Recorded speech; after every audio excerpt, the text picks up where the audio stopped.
The the last album really by Sly and the Family Stone was Small Talk. Personally, it's one of my favorites. It's really more funk jazzy kind of a style.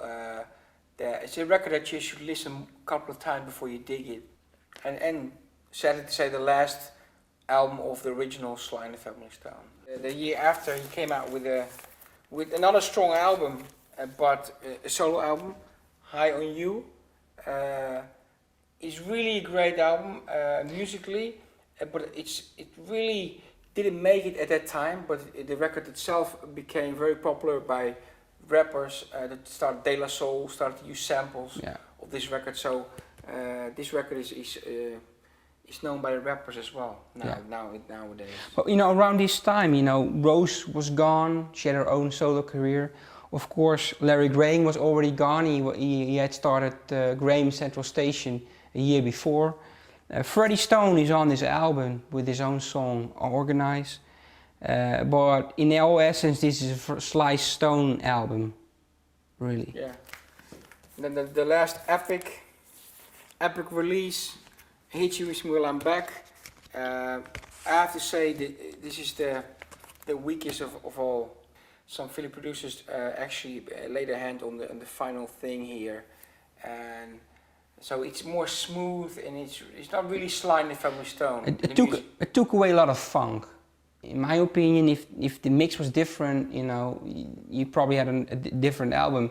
But by that time, disco was big. Of course, Sly not showing up at a lot of concerts years before, took his toll, and a lot of people were not waiting for the next album of Sly anymore. That was the reality in '76. Everybody was tired of Sly at that point.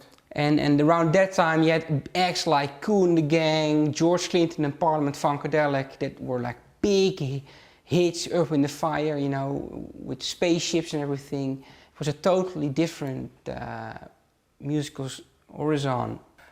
Mo Austin of Warner Brothers signed Sly in '77, and it came to release in '79 with Back on the Right Track. Really funky, funk album, really strong. But as I said before, people were not waiting for Sly anymore.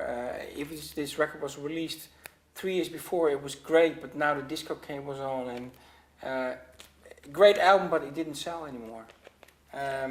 Then the last album, Ain't But the One Way, but that album, halfway through it, Sly stopped the project and he stayed away from the production because he didn't feel it anymore. He didn't want to finish it.